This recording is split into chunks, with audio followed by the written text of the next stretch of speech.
a couple of things I'm planning to cover tonight. I'm planning to cover the 2019 LSAT changes along with the digital LSAT. I'm also planning on talking about crafting your LSAT study schedule. So those are the things I'm planning to cover tonight for you all. If there are other things on your mind, other things you want me to cover, then please feel free to leave those in the chat and I'll get to them as soon as I possibly can. You can feel free to ask questions throughout this session. You can ask them later. Whenever you think of it, just feel free to interrupt. It won't throw me off. I'll continue to move along as planned. So it's just about 8 o'clock, and I don't want to punish those who arrived on time by waiting around for those who show up late. That's always kind of rubbed me the wrong way. So what I'm planning for tonight, once again, is covering the 2019 LSAT changes. I know the March LSAT was this past weekend, of course, and so those of you who are still around looking at LSAT stuff, you're probably going for the June or July LSATs, or maybe you're even taking the LSAT in the fall. And this might be a kind of controversial opinion. I haven't heard other people voicing the same idea, but my thought is actually that you should take both the June and July LSATs if you're planning on taking either one, because it really is only a 6-week gap between the two. So if all you've got to do to stay fresh on the LSAT is study for another 5 or 6 weeks, maybe do another timed exam a week or so, just to stay fresh to avoid getting rusty, you could then take the July LSAT, which is, I believe, July 15th this year, mid-July. And if your score goes up a couple points, that's awesome. You apply with the higher score. On the flip side, if your score goes down or remains the same, it does not matter because law schools do not average multiple LSAT scores. They only take the highest. And so that's not a recent change, of course. That is not a 2019 LSAT change. That is actually a 2006 change. But for some reason, this old, outdated information kind of continues to circulate for people going forward, even nearly, 12, 13 years later. It's insane to me. And law school admission officers contribute to the problem. They say that they consider multiple LSATs or they average multiple LSATs. This is not true. There is not a single law school I can think of that actually does this. And I've talked with admission officers, and I think that they have this idea of holistic review. It sounds better to them, but that's not ultimately what they're doing. It is a numbers-driven process. So anyway, I'm really going to dive in now. 2019 LSAT changes. What is going on? I think the biggest change, first of all, is that there is a July LSAT. That's kind of new. For as long as I've been in the business, there have been 4 LSATs a year: February, June, then September or October, and then the December LSAT. But they're changing it up. They're adding 9, 10 test dates a year going forward. So that means there's about 1 LSAT every month or so, which leads us to what I was talking about earlier with that short gap between LSAT test dates. And because law schools do not average multiple LSAT scores, retaking is more common than ever before. The average applicant's taking it at least 2 or 3 times, and probably far more than that. Even as many as 3, 4, 5, 6 times is not too many. Obviously, more than 5 or 6 times starts to look a little bit suspicious, maybe like a little bit questionable. And so I wouldn't recommend that. But even if you've got 2 or 3 takes under your belt, you've got 2 or 3 cancellations or scores on your record, not a big deal. So biggest change is more LSAT test dates means more LSAT retakes, means that you have reason to retake more often than ever before. LSAC has also paved the way to this by removing the limit that you take the LSAT only 3 times within any 2-year period. This used to be the limitation. It is no longer a limitation moving forward. So you can take the LSAT as many times as you want, and that's totally fine. Law schools don't have a restriction on it. Again, more than 6 looks a little bit questionable, but you can take it as many times as you want. And if you withdraw from the LSAT or you postpone your LSAT test date, law schools will never even know that you were registered. On the flip side, of course, a cancellation will display on your record. And so a lot of people are asking me about this July LSAT. There's many funny things going on with the July LSAT, but I'll speak to one of them right now. And the July LSAT, they will let you see your score before canceling. This sounds nice. It's kind of like going back to the SAT score choice idea where you don't have to reveal a bad score. You get to see it first before revealing it. This does not matter at all, in my opinion, of course, because law schools do not average multiple LSAT scores. So there's never really a reason to cancel your LSAT score unless something went horribly wrong on the exam. And I mean horribly wrong, like you didn't complete an entire section or something. But if you just have this vague sense that things went a little bit worse than they normally do, that's not a reason to cancel. So the July LSAT letting you see your score before canceling is not a big deal. I wouldn't give it more than a second or two of thought. I wouldn't consider it in the slightest. Now, what are the other changes going on this year? Of course, the biggest change is that we are transitioning to the digital LSAT. The June LSAT coming up in just about 2 months is your last opportunity to see the LSAT and take it in the paper and pencil format as it has always been administered. Going forward to the July LSAT, half of test takers will receive the digital format, half will receive the paper and pencil format. LSAC chooses for you, and you do not get any advance notice. So I don't know about you, but I would not want to be in that position. But maybe some of you are more tech savvy than I am and more comfortable with the ambiguity and dealing with the tablet if you get that, dealing with the paper if you get that. And like I said, I would honestly just recommend taking both June and July. So if you can, go for that, take paper in June, and then take either format in July. And then going forward to the fall, September, October, November, all of those exams will be on the digital format on the tablet, specifically a Microsoft Surface Go tablet, which last time I checked runs around $400, $450, or maybe even a little bit less than that on Amazon, depending. But you don't need to use that tablet specifically to practice if you want to practice like it's going to be on test day. You could instead use an iPad if you have that. You could use a Samsung Galaxy tablet if you have that. That's a bit more affordable, only around $230 or $250. And the benefit, of course, is being able to do the LSAT with the stylus as you will be on test day. If you have one of those really large smartphones like the Google Pixel, then maybe you could use that. If you can use the stylus with that, I honestly don't have a clue about that, but I would recommend trying to practice as it will be on test day. And if you have access to the PDFs, you could potentially use the PDFs on the screen and use the scrap paper on the side. Of course, it is a little bit of a different experience because the digital LSAT has some interactive features, which I'll get into in just a few minutes, but you can click around on your computer just the same as you would on a tablet. So it's kind of similar, not quite the same though. I think somebody asked some sort of question here. They raised their hand. I want to make sure I address that. I see something in the chat here about the writing sample.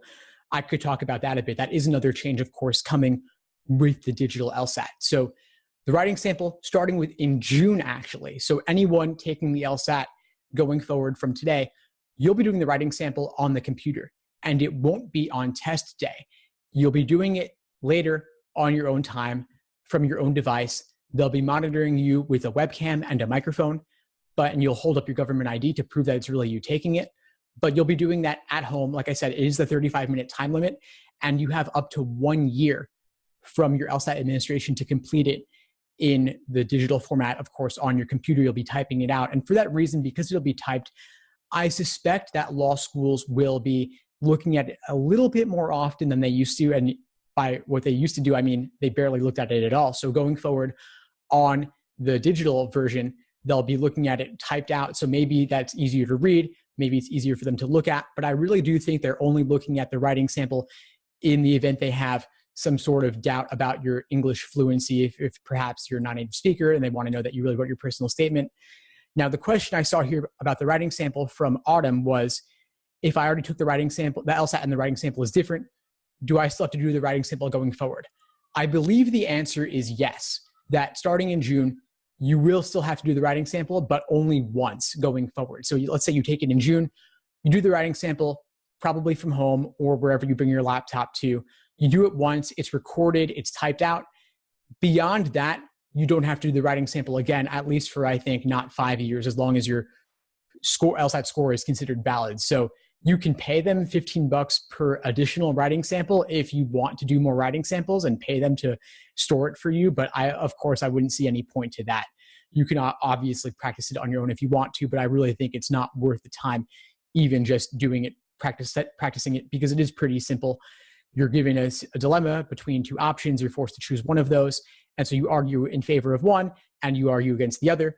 And you create a balanced, well-crafted argument, giving it your best effort, of course, but because it's not scored, it's not weighted nearly as heavily as the scored portions of the LSAT. So I wouldn't really devote too much attention to it.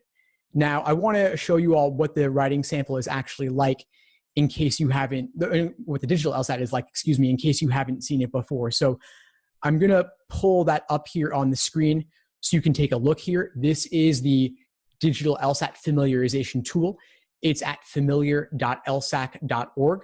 So you can go there and check it out with me. I'm going to walk through just a little bit of what it looks like. This is, again, LSAC's website. They're showing us how to get used to the digital LSAT. On the right side of the screen here, they have section practice, so you can actually try out different LSAT questions. I'm not going to show those right now because of LSAC copyright stuff, but I will show some of these tutorials just to show you the features a little bit. So this is the practice section here. They're kind of just giving us a chance to look at the different features like dealing with answer choices, marking things or flagging them for later, navigating around it, and highlighting and underlining different LSAT questions. So if we go to this is presumably a logical reasoning question. You can see here that we can underline portions of the stimulus. We can underline the answer choice, or no, we can't. Yeah, we can actually, that's good. We can highlight things. We can erase what we highlight. We can erase what we underline. We can enlarge the text. We can make it really big if we want. We can make it really small if we want. So some cool stuff there. You can also deal with this brightness of it, I believe. I'm not sure if that's working here, but you're supposed to be able to do that at least. There's also this countdown timer. I think my video might be blocking that, but you can see here there's a 5-minute countdown timer here. You can select choices. You can flag choices. You can jump around to later questions. You see I'm now on question 5 because I clicked ahead to that. I can flag it, make a little flag there to come back to later.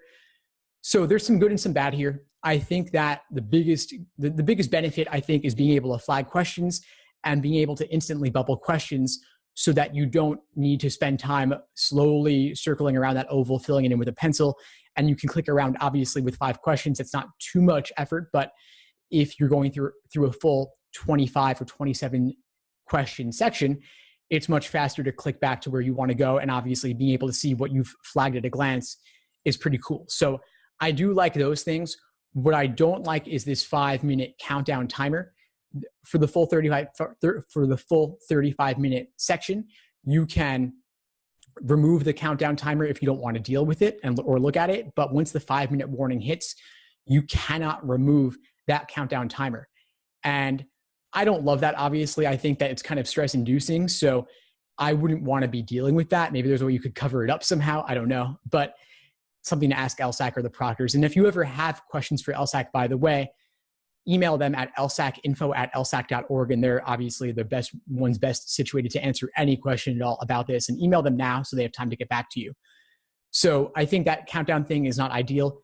But the biggest thing, honestly, that I don't love about the digital LSAT is that you cannot draw on the screen freehand the way you would on a piece of paper.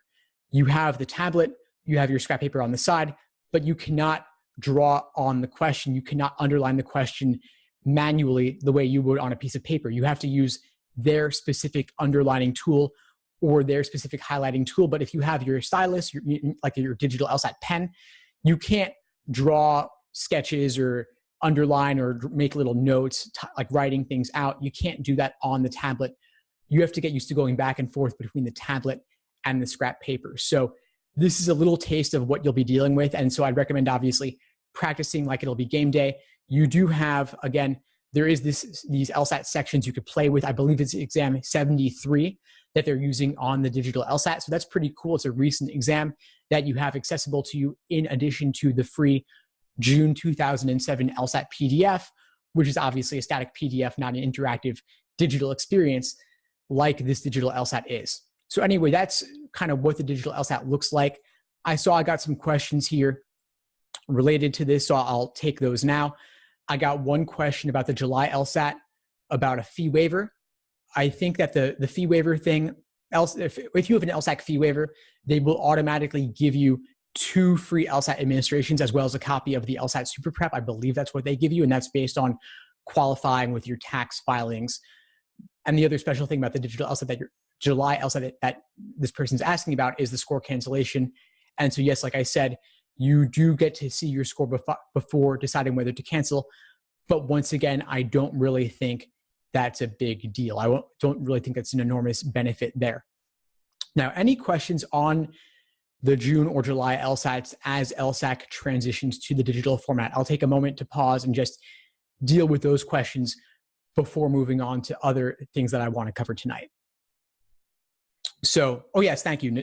Someone's clarifying that July detail. Thank you there. So the nice thing with the July LSAT, I should have clarified this, is that if you take the July LSAT and you decide to cancel, you do get a free retake moving forward. So if you want to take the July LSAT with a low stakes trial there, you can go ahead and take it again in September, October, November. I believe it's up to 1 year afterwards, maybe beyond that. You do get a free retake. And so the LSAT currently costs $190 to register for. So that, again, that's nearly $200. And if you want to save some money and get another LSAT trial, you get to save that there. But I do think this really is a drop in the bucket compared to the overall cost of law school and tuition and such. And so I would say take the LSAT whenever you feel ready. Take the LSAT whenever you want to, because law schools don't average it. They only take the highest. And so that's really the big benefit of this new change. There was really this old change going back to 2006. Now, if there's nothing else that people want to know about the digital LSAT, I'm going to move ahead and talk a bit about structuring your study schedules for the June and July LSAT and beyond. So the June LSAT, we've got 2 months remaining until then. And so I'm hoping that you're not starting off from scratch right now, because in my opinion, 2 months really isn't enough time to reach your fullest potential. I actually recommend closer to 5 or 6 months. So let's say if you took the March LSAT and you were studying for 2 months before that, then you're in a pretty good position timeline-wise going forward to June or July and beyond. But I'll talk a little bit first about just if you were starting cold now, and then I'll zoom out a bit to what happens if you're going for a retake or you're not starting from scratch. So an ideal 2-month LSAT study timeline would be that you spend a few weeks devoted to each particular LSAT section, focusing on games, then reasoning, then reading comp, if you're like most students, then timed individual sections, then full-length timed exams. So let's say, starting cold, you do a couple of weeks of games focused exclusively, not exclusively on games, but primarily on games, mixing in a little bit of logical reasoning and reading comprehension. So focus on games, but still expose yourself a little bit to the other sections. Then, and within games, you work on games by type. So you do ordering games, then grouping games, then combination games. But specifically, you do the easiest ordering games, then moderate difficulty ordering games, then the hardest ordering games, then easy grouping, moderate grouping, difficult grouping, and so on. You don't want to just do individual sections randomly because it's scattered. The LSAT questions are scrambled by type. You're not dealing with them in a logical order that works for you to understand them. They're just publishing them as they were administered. So if you have a book of exams like 52 to 61 or 62 to 71 or 72 to 81, that's wonderful. But those are just released exams. So I've given categorizations on my website of LSAT questions by type. If you go to the free stuff tab and then you click, let's see if I can do this for you here just to show you exactly where to go on the site. So I'm going to share my screen a little bit. Hopefully there's nothing too embarrassing on there at the moment. I tried to clear this beforehand just to make sure. All right, so we've got the free stuff tab on my site. You click to LSAT question categorizations and analysis. You then click to logic games specifically. And you can see there I have games categorized by type, 19 to 38, 29 to 38. So you can see I've laid them out: sequencing, linear, advanced linear, grouping, splitting, matching, etc. I've got them for a variety of different exams, everything from 19 to 50 something and beyond. So I'm going to put the link here in the Zoom chat. If anyone's watching on Facebook, please join us over on Zoom because that's where I'm sharing all the goodies.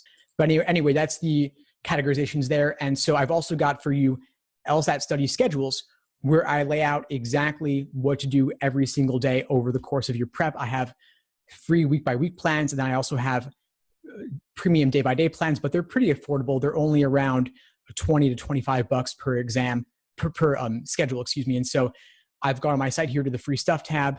So that was the free stuff tab at the top. Click on LSAT schedules. You then go to the schedules. I've got some comments from students there, as well as the weekly ones and the daily ones. And so the weekly ones, just to show you what that looks like, I have week 1, week 2, week 3, week 4. But then if you want to get really hyper specific, I also have the day-by-day ones. And so I laid it out there in excruciating detail, exactly what to do every single day over the entire course of your prep, so you can then choose the schedule you want there. And so the general principle underlying these schedules, once again, is fairly simple. It's doing questions by type from easy to moderate to difficult within each category of game, then reasoning, then reading comp. So I'll tell you, read these pages in these LSAT textbook, then read these free articles on my site, then complete these exact specific LSAT practice problems from either exams 52 to 61 or 62 to 71. Then you can save the exams in the 70s and 80s for your full-length timed practice leading up to test day. So maybe you devote 2 weeks to games, 2 weeks to reasoning, 2 weeks to reading comp, then 2 weeks to full-length timed exams. That is, of course, a general overview. I wouldn't recommend waiting till the end to do the exams, and I wouldn't recommend waiting until the middle or the end to do reasoning or reading comp. So primarily focus on games at first, mix in a little bit of reasoning and reading comp, then do the same for the other sections. And as you finish your foundation on games, then you could do some timed game sections as you learn the basics of logical reasoning, and then bringing it forward, of course, to full-length exam, full-length timed sections to work on your pacing, then your endurance. So there are 3 phases of studying aside from just building the foundation. There's foundation first, then pacing, then endurance, along with detailed review. So the foundation is doing LSAT questions by type, untimed, giving yourself as much time as you need to learn the basics. Then you move ahead to individual timed sections to deal with pacing, because as you know, of course, there's a lot more to the LSAT than just doing questions by type or individual sections untimed. Timing is a huge constraint. There are plenty of students who will solve questions perfectly under untimed conditions. But then when it comes to pacing, things fall apart. So that's an additional factor of studying that you don't want to neglect. Then there's the endurance factor. Because LSAT exams are only 4 sections when they're released, a lot of times students will only do 4-section exams, but that's not enough. On test day, you'll be doing 5 sections because of that experimental section. So when you're studying towards the end of your prep, doing 5-section exams is extremely important to properly simulate test day conditions. So what you could do is, let's say you want to do exams 83, 84, 85, and 86 as full-length timed exams. You could then take exam 82, divide it into its 4 sections, and splice in each one of those 4 sections from 82 into exams 83, 84, 85, and 86 to give yourself the full 5-section exam experience. Then later, you could tally your results from exam 82 to see how you might have done had it been a full-length timed exam. So those are my general thoughts on structuring your studying overall. But I think the biggest factor that students neglect is the proper review of those exams. A lot of times students will say, I don't have enough time to review in detail all of the questions that I'm completing. And my response to that would be, well, do fewer questions so that you do have the time. The real value in taking timed sections or timed exams or even untimed work is in seeing exactly what your problem areas are so that you can focus on them going forward and learn from your mistakes. So rather than doing 20 exams, maybe do 10 exams, but review those 10 exams in excruciating detail. And when you review, I don't want you to review only the questions you get wrong. I want you to review everything that you possibly had any degree of trouble with, anything that you could have potentially solved more efficiently or more quickly. A lot of times students will, let's say, maybe get 20 questions wrong if they're getting a 160 or 25 wrong if they're getting a 160, and they review those 20 to 25. But there might have been another 10 questions that those students had difficulty with, were down to 2 on, but they got them right because they got lucky. But it very easily could have gone the other way the next time around. And so for that reason, I would say review those additional questions as well. So if you're getting a 160, maybe there are 30 or 35 questions worth reviewing. And if you review the way that I like to review, 35 questions is a lot. It could take you hours. It could take you multiple days to review them the way that I like to review them. And so take the time. And you might be asking, well, how do I recommend reviewing them? There's obviously looking at the answer key. There's looking at explanations. But the problem with those is that it's too easy to look at the answer key or the explanations and say to yourself, oh yeah, I get it now. It was so obvious. How could I have been so dumb? How could I have neglected that? And so hindsight's always 20/20, of course, especially when you have the answer right in front of you. So I would say mark off everything you possibly could have had trouble with. And then before scoring it, before telling yourself whether it was right or wrong, do it again under untimed conditions and see how you do. Maybe you got it right the second time. Maybe you got it right the first time and wrong the second time. No matter what, even if you got it wrong at least once, there is something to learn from that. There's something to be gained. And so I would say puzzle through it on your own first. And once you do know what the right answer was, ask yourself, what was tempting about the wrong answer choice that made you pick it or consider it, and what ultimately makes it wrong? And what was discouraging about the right answer choice that pushes you away from it, and what ultimately makes it correct? So you want to look for what are these traps of encouragement towards wrong answer choices, and what are the traps of discouragement away from the correct answer choices. And there are lots and lots of tricks and traps that you use. There are hundreds of them, too many to possibly list. And there are maybe 100 plus varieties of LSAT flaws out there. But then traps the test makers use, there are many, many more, because language, of course, has a lot of complexity to it, a lot of ambiguity to it. And you're not falling for all of these traps, or else you'd be getting every single question wrong and getting a 120. So presumably, if you're doing anywhere better than that, you need to figure out exactly which specific flaws or traps you're falling for and which ones you aren't falling for, so that you can focus on the ones you do have trouble with and avoid making those mistakes in the future. Because the exam, the LSAT, is not a test of memorization. It's not even a test of content. It's a test of pattern recognition.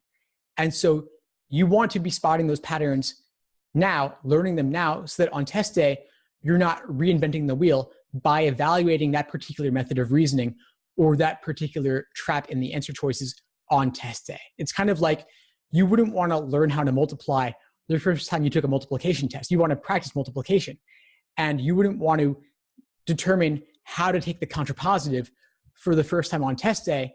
You'd want to do it on your own time at home first, many, many, many times, so that it becomes second nature. And same goes for things like chaining conditional statements together, or dealing with annoying words like unless, or even having a proper diagramming strategy and style for logic games, or a proper note-taking strategy for reading comprehension. Because, of course, there are nearly 100 released exams out there right now.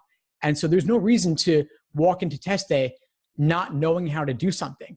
It's the same stuff over and over and over. And it really is valuable to actually do the same LSAT questions multiple times.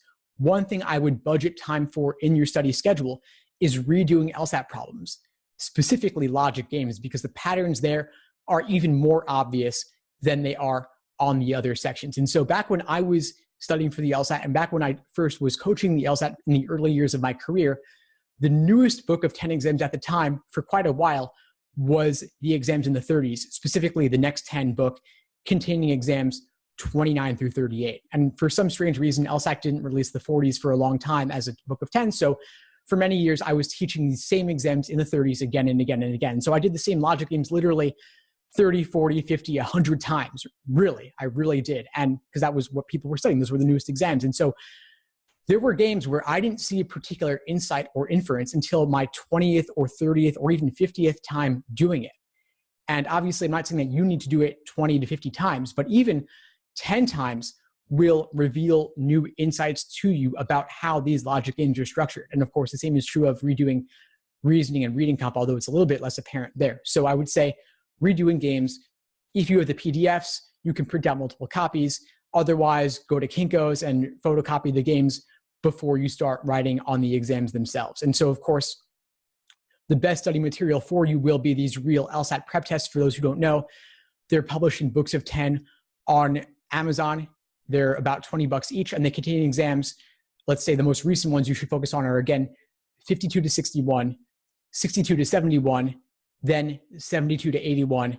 Then you can get the more recent ones individually from 83 to 86.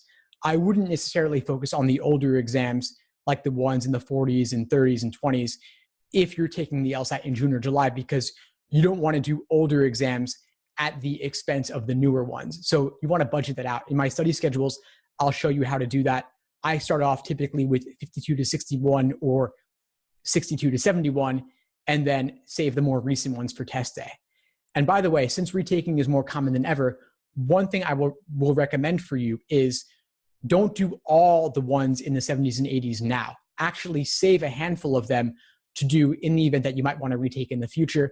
Let's say you're going for June, maybe you want to retake in July, or either way, maybe you want to take it again in September just to see how you'll do. And so I would recommend save maybe only do the even numbered exams in the 70s and 80s and save the odd numbered ones for a potential retake. That's one strategy I found to be super useful for students because, again, retaking is more common than ever before, and people don't always think they'll be retaking, but obviously you never know what's going to happen in the future. So it's better to be prudent and cautious and save some of that new material.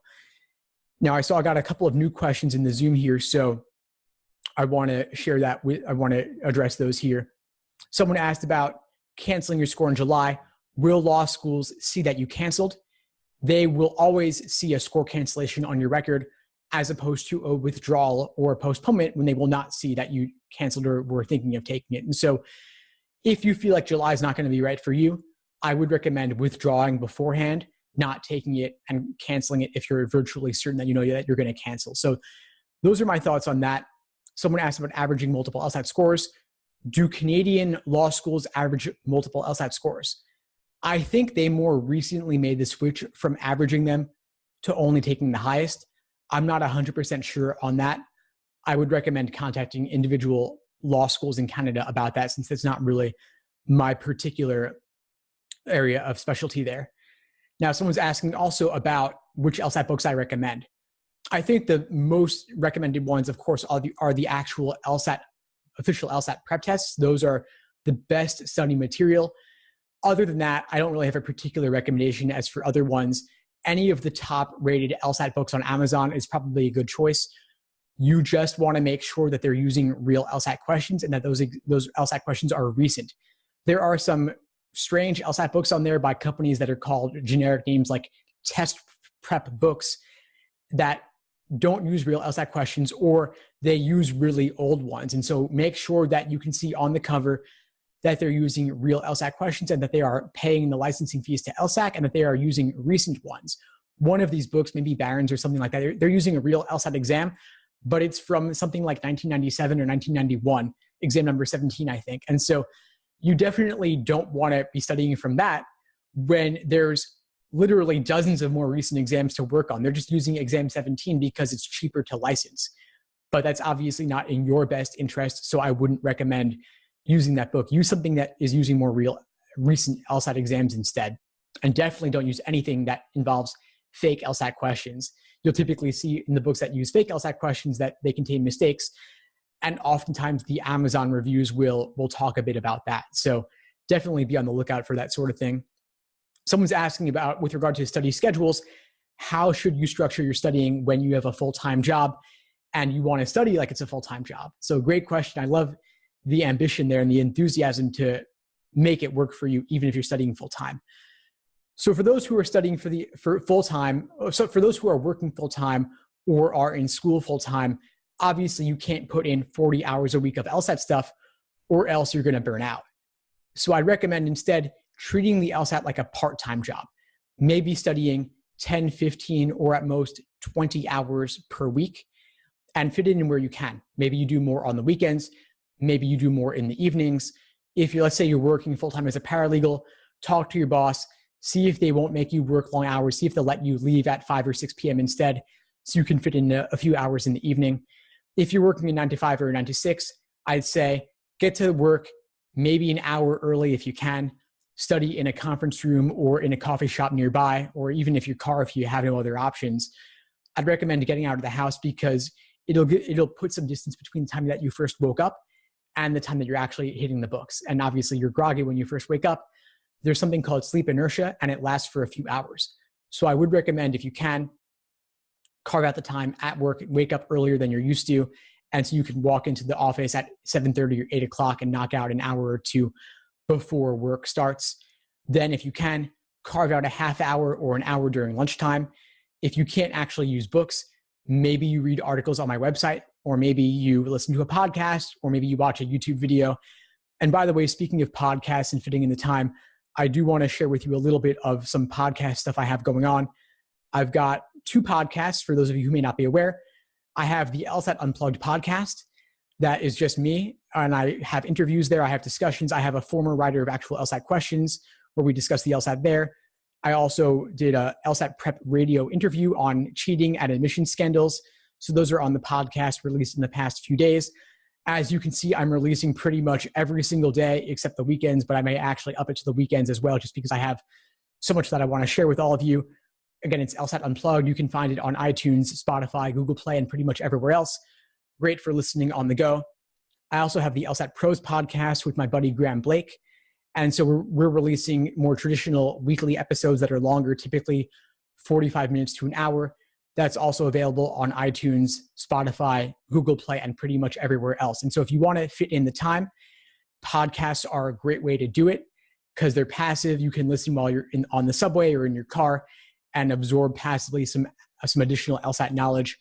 I also have a YouTube channel that you can pretty much, of course, watch or listen to anywhere. And so I'll share that with you as well. It's at youtube.com/LSAT blog. And so it's the LSAT Unplugged podcast. And so I have many, many videos there. I have LSAT Prep 101 videos. I have some popular ones. I have interviews, including with a former NYU Law School admissions dean. And I also have some LSAT coaching sessions I recently did with other students. I also have recordings of online live LSAT classes like this one. And then you can see my most recent uploads here. You can see I have some explanations as well on logic games and lots of other stuff too. So lots of stuff you can watch and listen to on the go, fitting in the time where you can. And so that's, again, before work, during lunch, after work, during your commute. And then in the evenings, let's say you want to study after work and you've got a couple hours, you get out at 6, you want to get home by 10 or 11. You could, again, find a conference room in your office or find a coffee shop nearby and bring the books, hit the books for another hour or two, maybe grab a quick dinner somewhere and have dinner as you study because you got to fit in the time, right? Then you commute home, you relax, take it easy, watch Netflix, take a hot bath, whatever it is, but don't trust that you'll be able to fit in the time once you get home because it's too easy with all the temptations and family or friends or roommates and obviously the refrigerator, other distractions to get in the way of you actually getting back to the books. So while you're still in work mode, while you're still maybe dressed up, you could still be hitting the books there. If you're in college, treat it like a 6-credit class. Maybe block off some time on Fridays if you don't have Friday classes, or maybe once again on the weekend, but block out the time recurring in your schedule so that you have a 3-hour chunk there, a 4-hour chunk there, and take breaks, of course, but really do make it a priority and put it on your calendar, because if it's not on your calendar, then socializing or your day-to-day classwork will get in the way. And it's funny because you earn your undergraduate GPA over the course of 3, 4, 5 years maybe, but your LSAT score comes down to a single day, yet it weighs more heavily. So it's kind of irrational to treat the LSAT like it's only a 2 or 3 credit class, or not to block off the time, or even a 6 credit class really. The LSAT is really more like a 100 credit class given how it's weighed in the admission process. So investing 5 to 6 months or longer overall in your LSAT studies is worth it, and blocking off the time in your calendar is worth it. Now, I actually ended up investing an entire year in my LSAT studying. That was not my plan initially. I did plan to do it in 2 to 3 months, and I was in for a rude awakening when my scores stayed in the low 150s for a very long time. And it took me over the course of an entire year before I was able to reach a 175. And that involved doing every LSAT exam released up to that point. And there were something like 40 something exams at the time. So it was incredibly frustrating, and I didn't ever expect it would take quite so long. And I kind of took it as a blow to the ego that it did take that long for me. And there were lots of ups and downs along the way I won't get into right now. But ultimately, I think the point I want to make for you here is that if you're taking it in June or July and you've been studying for a while already, that's okay. Having a 4 to 5 month timeline is not too long.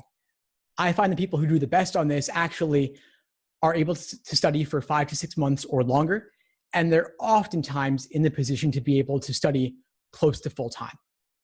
Maybe they have family supporting them, maybe they have friends supporting them, or they're at least devoting an entire summer if they're in college. And so if you could do that, great, maximize it.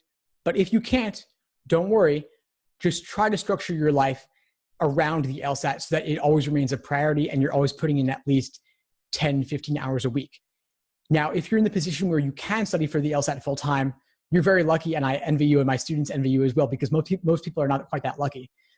But if you can study full time, I would recommend wake up, take a shower, eat breakfast, work out, allow at least a gap of a few hours between your wake up time and when you start studying. So let's say you wake up at 7, you start at 9, or you wake up at 9, you start at 11.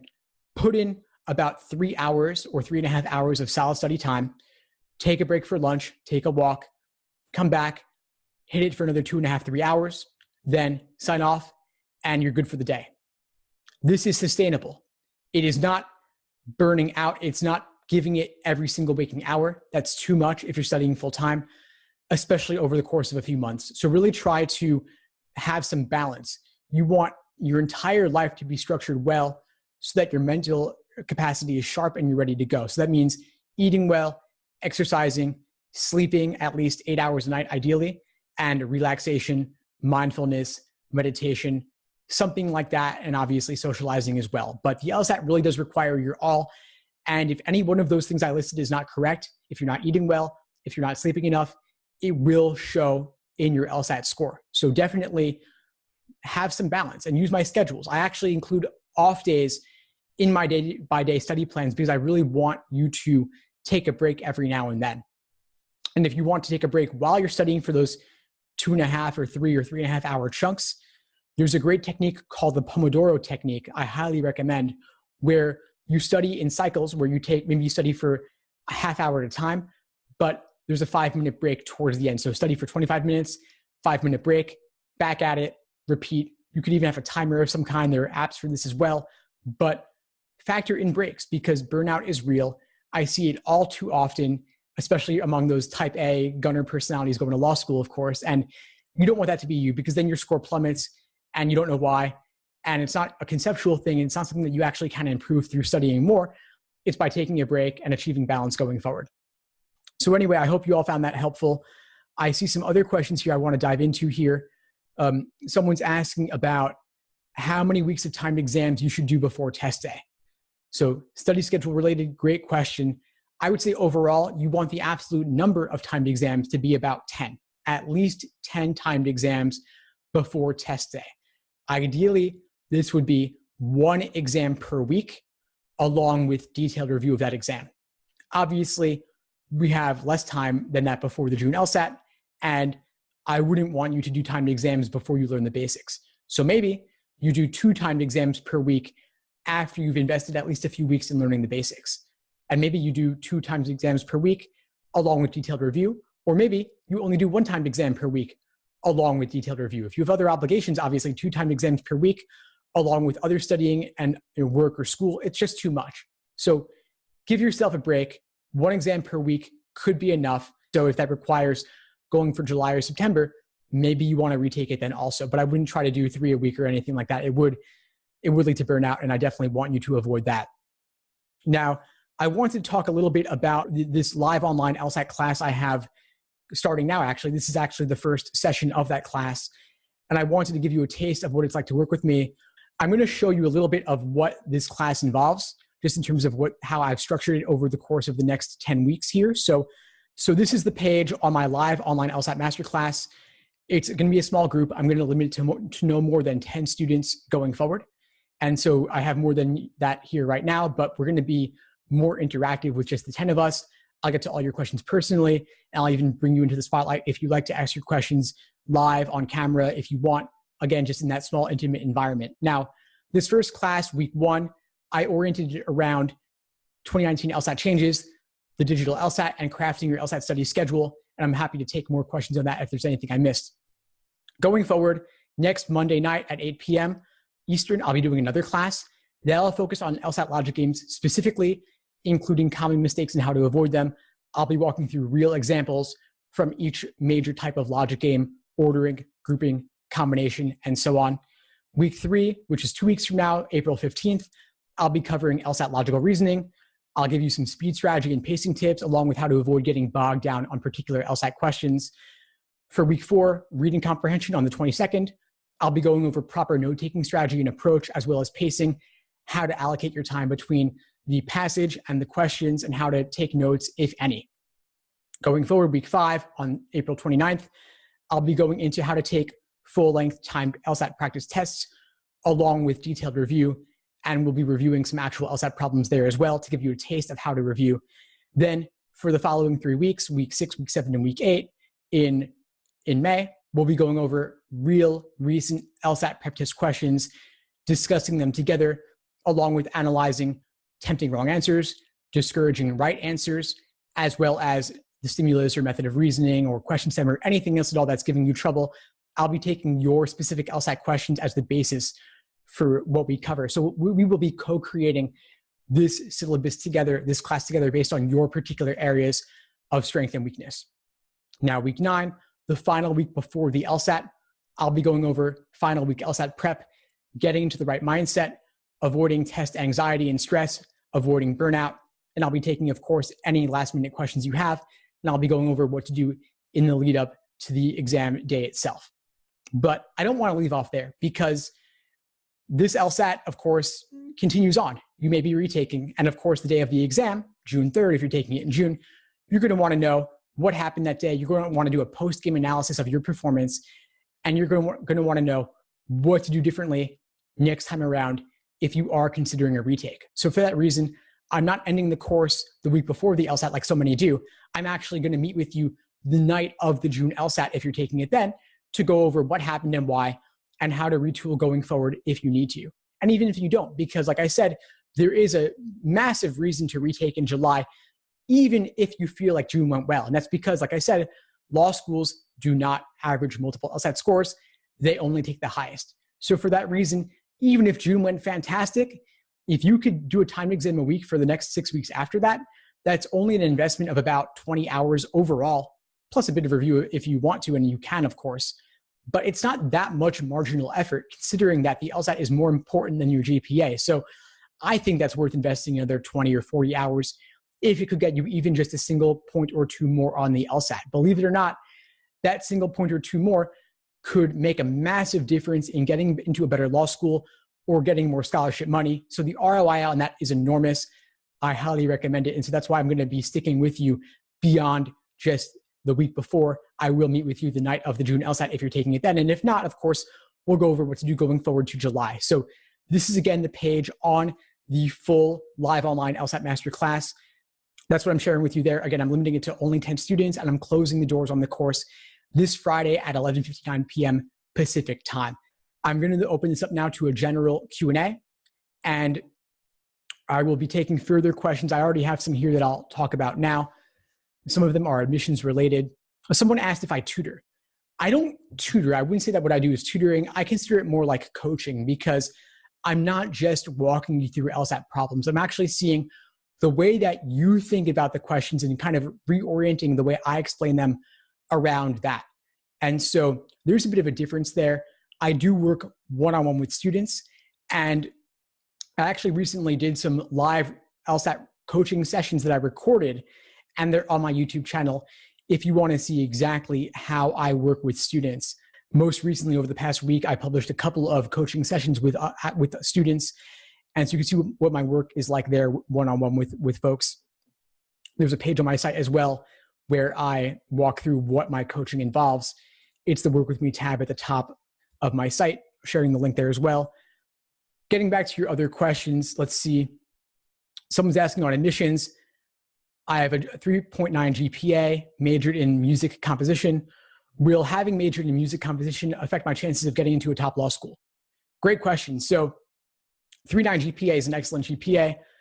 Of course, law school admissions folks won't really know what grade inflation exists in music composition, if any. It's not necessarily on a curve the way that STEM or engineering type stuff is. So they will consider that. But at the same time, your GPA is your GPA. Your LSAC calculated GPA is your LSAC calculated GPA. And that's what gets factored into what is called the Law School Admissions Index. So overall, I hate to say it, but there is incentive to major in something easier and take classes which get you easy A's. That's what goes into law school admissions. It may not be right, it may not be fair, because obviously there are some majors that are more rigorous than others, But you can honestly major in anything and go to law school. And ultimately, if you've got a high GPA and you've got a high LSAT, you can pretty much write your own ticket. A 3.9 GPA with a 165 or 170 plus LSAT will open a lot of doors, including to the top 14. Got some other questions here I will get into as well. Let's see what else have we got here. Someone's asking about GPA addenda. So addenda for, let's say you have a low GPA, that is obviously not desirable, but you can work with it. You can write a short, concise, matter-of-fact addenda explaining why your GPA was low and presumably why it won't be an issue in the future going to law school. So let's say you had a family issue going on, or you had depression or something else, whatever it may be, that's okay. Write a short addendum explaining it, maybe a couple hundred words at most, not blaming other people, not making excuses, but just stating very matter-of-factly, here's why my GPA was lower than it otherwise would have been. And hopefully you can demonstrate an upward trend going forward. Let's say your GPA was low for freshman or sophomore year, but you raised it junior, senior year, then you can talk about that and the upward trend is great. If not though, make the best of it. And you can't control your GPA at this point, but you can control your LSAT score. And so I'd say ultimately your GPA is what it is. Write the addendum if you can, if you want to, but ultimately nothing will speak to it like just getting a higher LSAT score going forward. So that's really where I would recommend focusing. Someone's asking, how do I register for the course? Great question. I will once again share that page with you where I walk through what the course is and why. And I'll share the link in the chat again. It's the live online LSAT masterclass. And you go on that page, you scroll down. I have the syllabus week 1 to week 10 here. And then I have click here to reserve your spot in the live online LSAT masterclass. And so yeah, I'm closing the doors on it this Friday at 11:59 p.m. Pacific. So it's at the very end of the week, just before we hit Saturday. And I would love to see you there. Someone asked about the podcast I suggested earlier. So those are 2 podcasts that I host. They're with my buddy, Graham Blake. And let's see here if I can get back to that. So there's the LSAT Unplugged podcast on iTunes, Spotify, Google Play, and everywhere else. And that's with me personally. Then there's the LSAT Pros podcast with my buddy, Graham Blake. We release weekly there. As you can see, the one LSAT Unplugged with me, that's pretty much every single day. I kind of have gone overboard with it, but it's great to listen to on the go or passively, or if you're at work and you have some downtime, you can listen on your phone. And yeah, it's short episodes, long episodes, and ranging anywhere from 1 minute to an hour long. LSAT Pros is typically 45 minutes to an hour, and we're covering every aspect of LSAT and law school admissions. On my podcast, LSAT Unplugged, I have a lot of discussions and interviews with other folks. I had a radio interview recently that was pretty cool, live on radio in San Diego. I recently interviewed a former writer of actual LSAT questions, and so it's funny to meet people you meet in this business, but he's a lot of fun, shared some great in-depth insights that you don't really hear anywhere else. So definitely check those out. Let's see other questions here.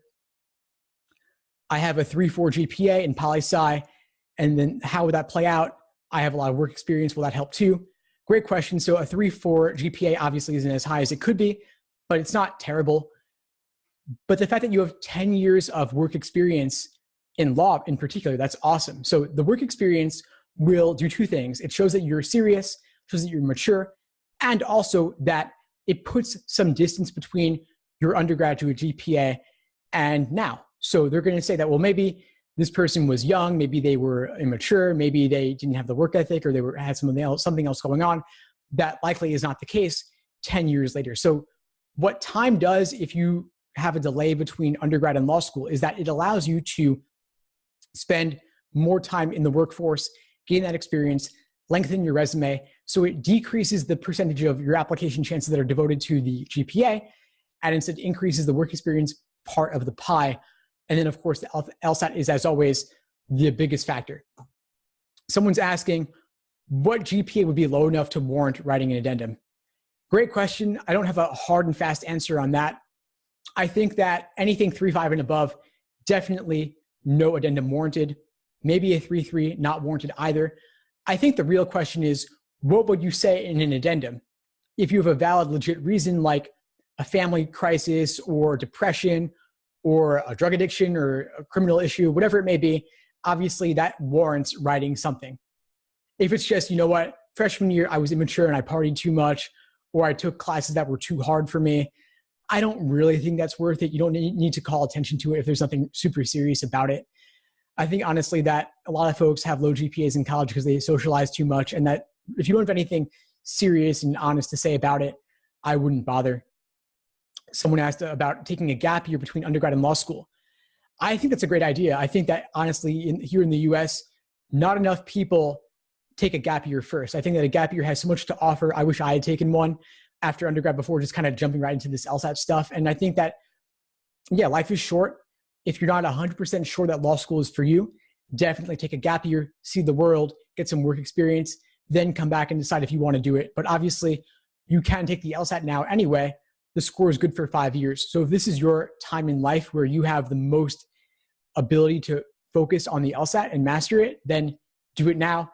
You got a 5-year runway before deciding whether to go forward and actually apply or not. So I would take time before applying, but not necessarily before LSAT studying. I think there's a benefit to studying for the LSAT while you're still in academic mode.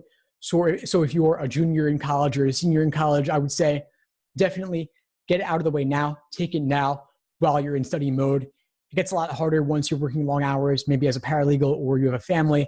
Then obviously those competing obligations can kind of take a toll. So I would say definitely do it now if you can. Someone's asking, have they released fall exam dates yet? They have. There's September, October, and November. There's no LSAT in December. Then there is another one in January. Then the follow-up is, if I'm retaking the exam in June, when would be the best to retake? I think July is honestly, because the gap between them is so short. You could take the LSAT in June 3rd, then only 5.5, 6 weeks later, take it mid-July, July 15th. So I think if you want to shorten your study timeline and take it while you're still fresh, do it again in July. The benefit of going for September is that you have more time, of course. You have an additional 3 months.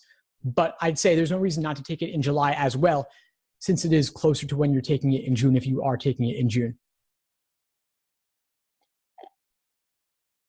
Let's see, got another one here. What's a good schedule for someone who works full-time?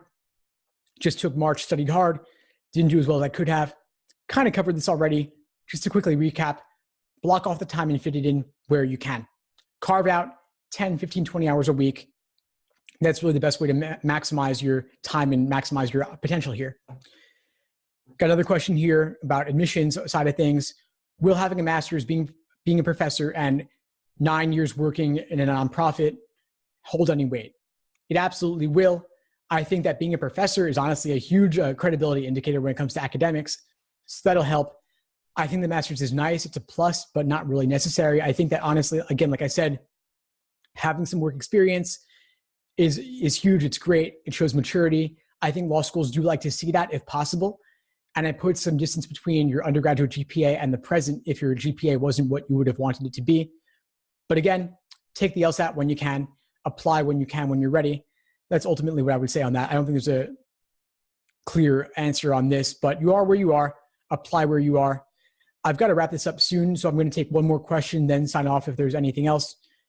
Haven't decided on going to law school full-time or part-time. What are your views? Is it possible to get accepted part-time, then change it to full-time after 1L or 2L? Great question. I'd say it is easier to get in part-time than full-time. A lot of schools will have lower standards for admissions with the medians for LSAT score and GPA if you are going part-time. And then the nice thing is you still get to apply and take it with and still get the same diploma in the end, and no one will ever know you got in with lower numbers or got in more easily. So that's great. And of course, if it fits your lifestyle, if you're working full-time or you have a family obligation, that's obviously easier, even if it does take a bit longer. The downside, though, is that it really is hard to balance being in law school and doing other things like working. And so if you have to, no matter what, so be it. But I would see about trying to go to law school with significant scholarship money or going on a full ride to allow you the freedom to go full-time if you can. And obviously, the way you do that is by getting the best LSAT score possible. So that's what I'll say on that. Anyway, folks, this has been a lot of fun. I do kind of have to wrap up now, but it's been a pleasure connecting with you all. Please feel free to reach out if you have any questions at all. I would love to hear from you, and I hope to see you in the course over the next 10 weeks. I think it'll be a lot of fun hanging out with you all each Monday at 5 Pacific, 8 Eastern, like this over Zoom. Small group of us, just 5-10 folks going through LSAT problems together, going over the basics. You go to that link. I'm not publicizing this live on the site. It's just for you guys. Live online LSAT Masterclass. And basically, there's the syllabus over the next 10 weeks, every Monday night at 8 p.m. Eastern, 5 p.m. Pacific. And in the meantime, as always, I'll wish you all the best and take care.